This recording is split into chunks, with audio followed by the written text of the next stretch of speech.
Welcome to Just the Word, where we're reading through the Bible in 1 year. And I'm Net. Today's reading will come from Exodus chapters 13, 14, and 15.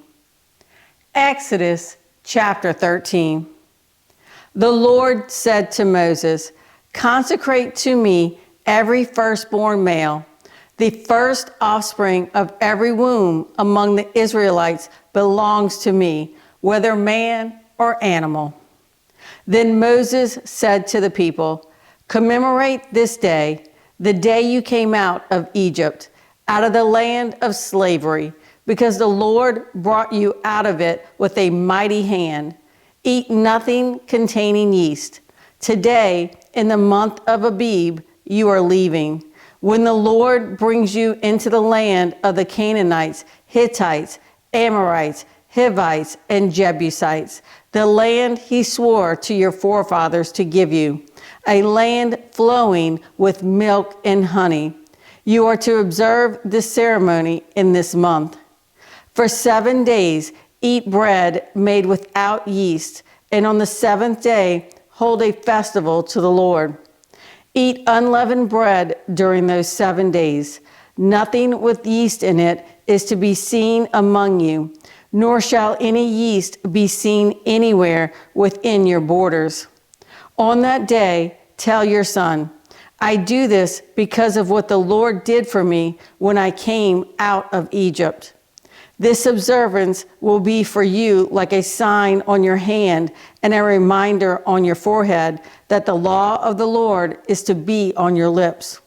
For the Lord brought you out of Egypt with his mighty hand.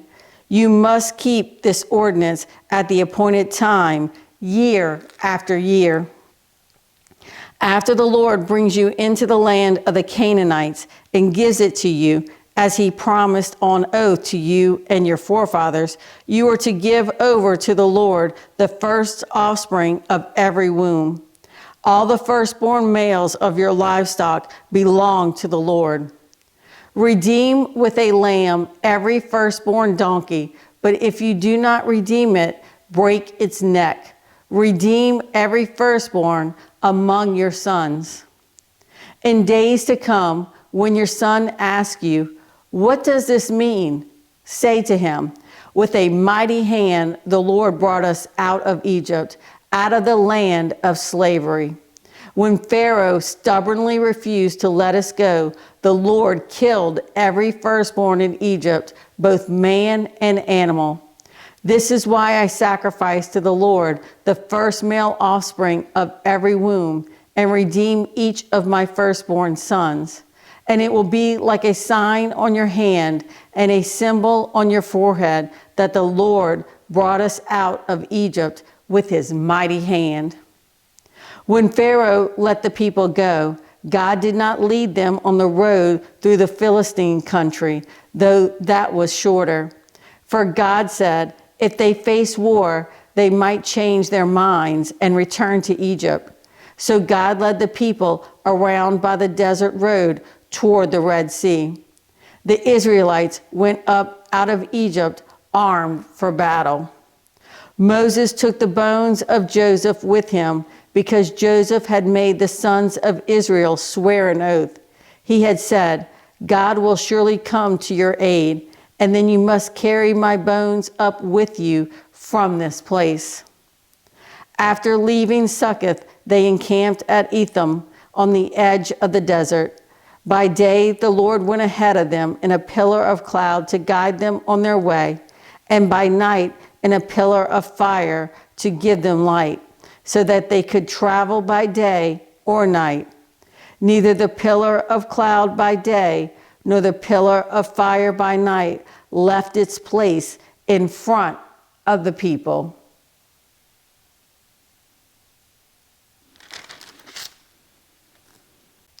Exodus chapter 14. Then the Lord said to Moses, "Tell the Israelites to turn back and encamp near Pi-hahiroth, between Migdol and the sea. They are to encamp by the sea, directly opposite Baal Zephon.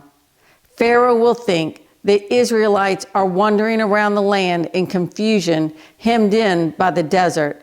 And I will harden Pharaoh's heart, and he will pursue them. But I will gain glory for myself through Pharaoh and all his army. And the Egyptians will know that I am the Lord. So the Israelites did this. When the king of Egypt was told that the people had fled, Pharaoh and his officials changed their minds about them and said, "What have we done?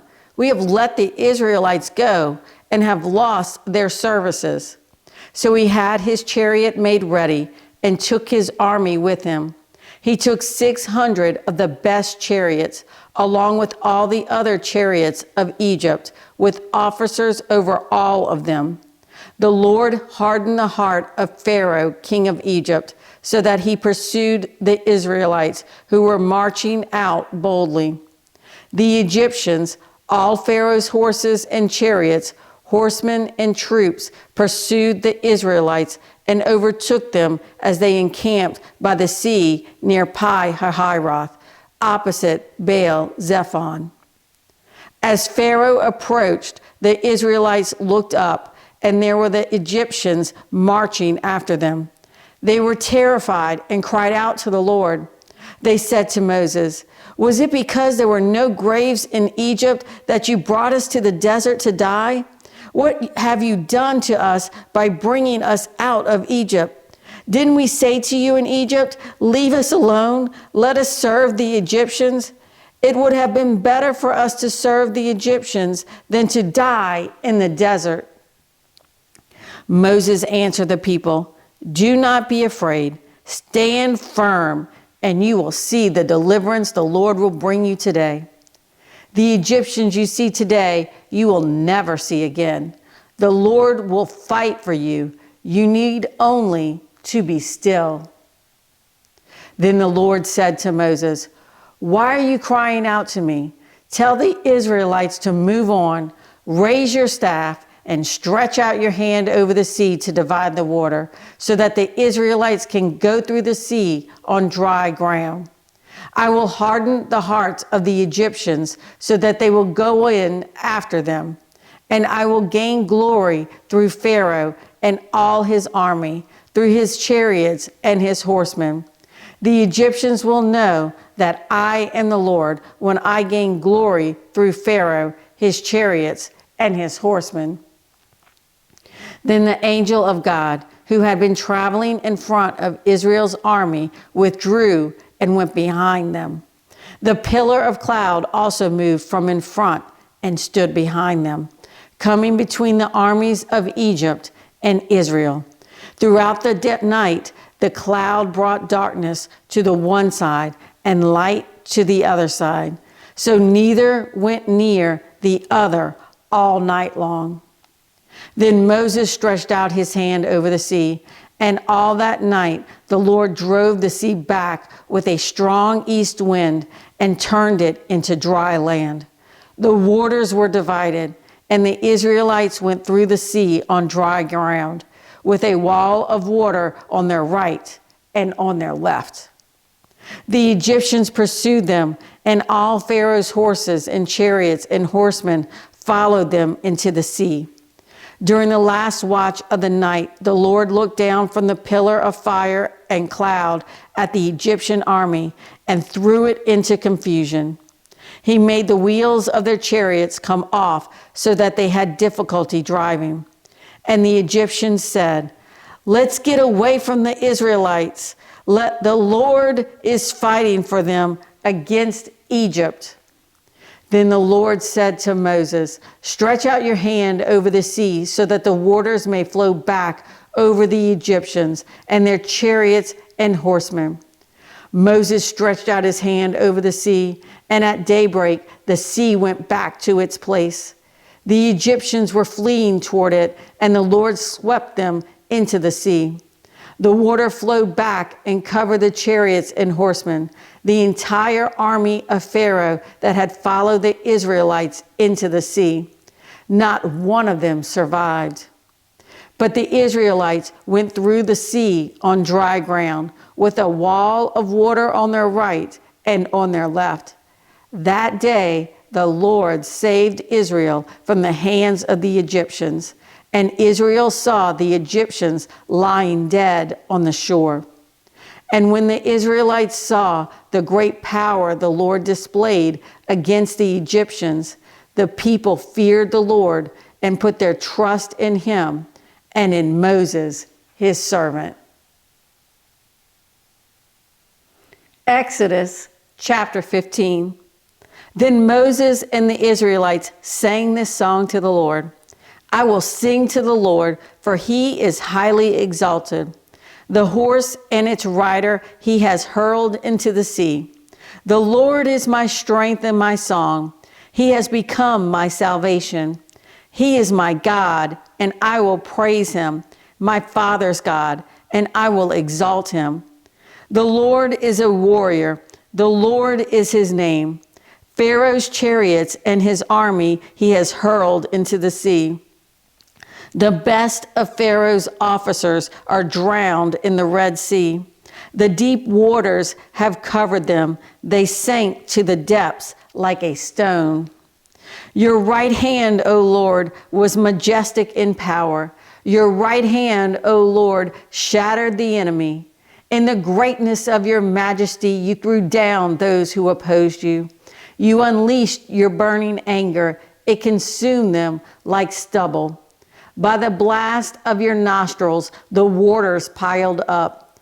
The surging waters stood firm like a wall. The deep waters congealed in the heart of the sea. The enemy boasted, I will pursue, I will overtake them, I will divide the spoils, I will gorge myself on them. I will draw my sword, and my hand will destroy them. But you blew with your breath, and the sea covered them. They sank like lead in the mighty waters. Who among the gods is like you, O Lord? Who is like you, majestic in holiness, awesome in glory, working wonders? You stretched out your right hand, and the earth swallowed them. In your unfailing love, you will lead the people you have redeemed. In your strength, you will guide them to your holy dwelling. The nations will hear and tremble. Anguish will grip the people of Philistia. The chiefs of Edom will be terrified.